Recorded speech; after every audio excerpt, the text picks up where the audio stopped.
Isomerism में बढ़ते हैं आगे और डिस्कस करते हैं nomenclature of chiral centre.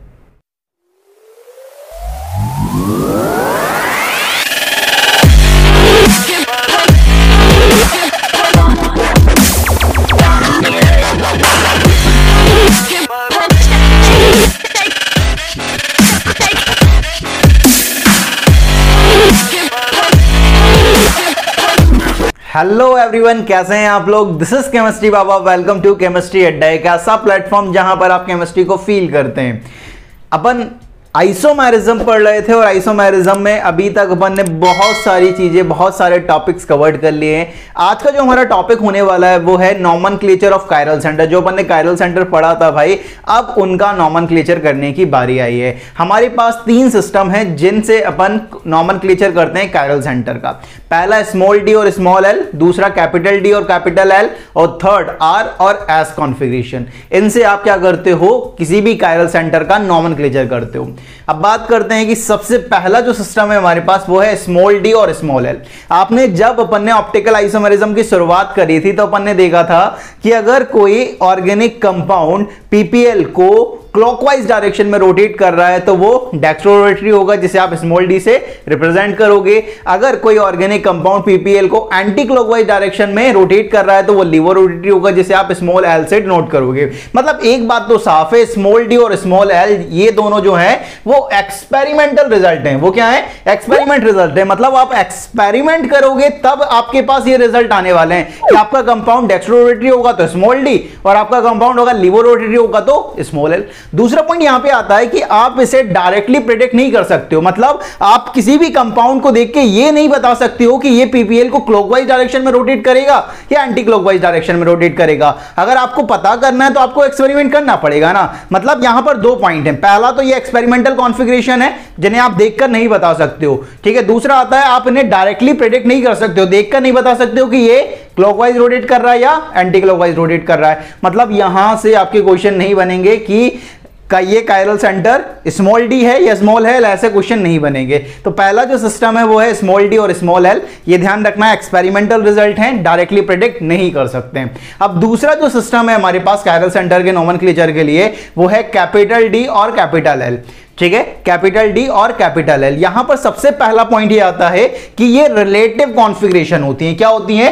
Relative configuration होती है। अब रिलेटिव है मतलब किसी के रेस्पेक्ट में आप उसे लिख रहे हो, ठीक है। रिलेटिव का मतलब तो यही होता है ना, जैसे आप जानते हो रिलेटिव वेलोसिटी, कि भाई इस कार के रेस्पेक्ट में मेरी वेलोसिटी कितनी है, वो होती है रिलेटिव वेलोसिटी, ठीक है। अब यहां पर ये रिलेटिव कॉन्फ़िगरेशन है, मतलब किसी के रेस्पेक्ट में आप ये देख रहे हो कि यहां पर ये रिलेटिव कॉन्फ़िगरेशन है, किसी का रेस्पेक्ट में देख रहे हो आप। दूसरा पॉइंट ये आता है कि ये जो कैपिटल डी और कैपिटल एल है ये कार्बोहाइड्रेट्स के लिए लिखी जाती है, प्रोटीन्स के लिए लिखी जाती है, अमीनो एसिड्स के लिए लिखी जाती है, ठीक है। सेकंड पॉइंट यहां पर है they are written for carbohydrate, protein and amino acid etcetera.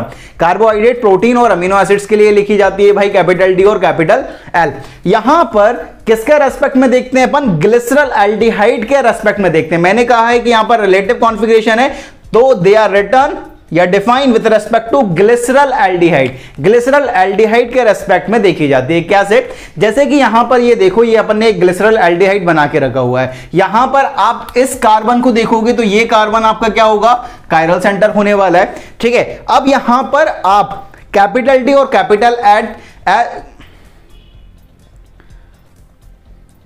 यहां पर आप कैपिटल डी और कैपिटल एल आप डिसाइड करते हो OH और NH2 ग्रुप के बेसिस पर। यहां पर आप देख रहे हो कि यहां पर ये जो OH है, ठीक है, वो किस साइड आ रहा है भाई? ये आपके राइट हैंड साइड आ रहा है, और राइट हैंड साइड आ रहा है तो ये क्या हो जाएगा आपका?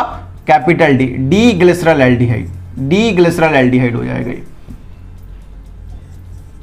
डी ग्लिसरल एल्डिहाइड हो जाएगा। अब यहां पर अगर बात करें तो यहां पर ये भी एक ग्लिसरल एल्डिहाइड है, यहां पर ये कायरल सेंटर है और ये कायरल सेंटर है, तो ये OH के रेस्पेक्ट में आप देख रहे हो। यहां पर OH किस साइड आ रहा है? कि लेफ्ट हैंड साइड आ रहा है।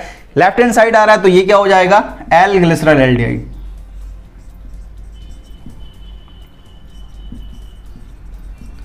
एल ग्लिसरल एल्डिहाइड ये होने वाला है, ये ध्यान रखना है।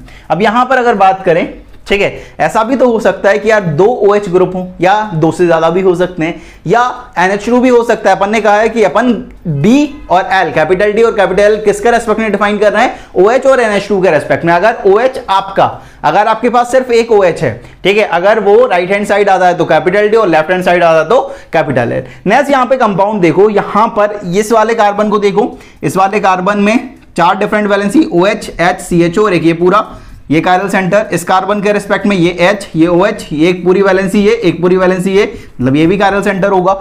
अब यहां पर अगर बात करें तो यहां पर इस कार्बन को देखोगे, एक OH, एक H, एक ये पूरी वैलेंसी और एक ये भी कायरल सेंटर। इस वाले कार्बन को देखोगे, एक OH, एक H, एक CH2H और एक ये पूरी वैलेंसी, मतलब ये भी आपका कायरल सेंटर होने वाला है। और ये वाला कार्बन हो नहीं सकता क्योंकि 2 H हैं भाई। कायरल सेंटर के लिए क्या रिक्वायरमेंट है कि उसकी 4 डिफरेंट वैलेंसी होनी चाहिए, या 3 different valency with 1 lone pair of electron.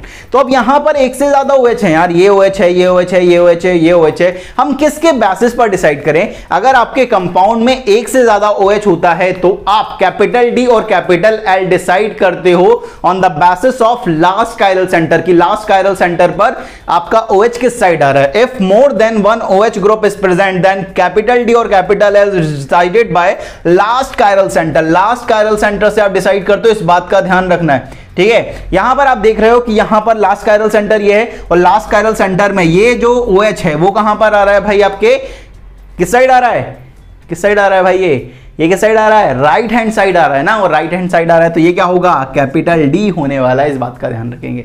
अब यहां पर देखो नेक्स्ट, अब यहां पर देख रहे हो कि ये आपका कायरल सेंटर होने वाला है और ये भी आपका कायरल सेंटर होने वाला है। अब यहां पर तो यार OH भी है और NH2 भी है। अब अगर आपके कंपाउंड में OH और NH2 दोनों होते हैं तो आप कैपिटल D और कैपिटल L डिसाइड करते हो NH2 की पोजीशन पर।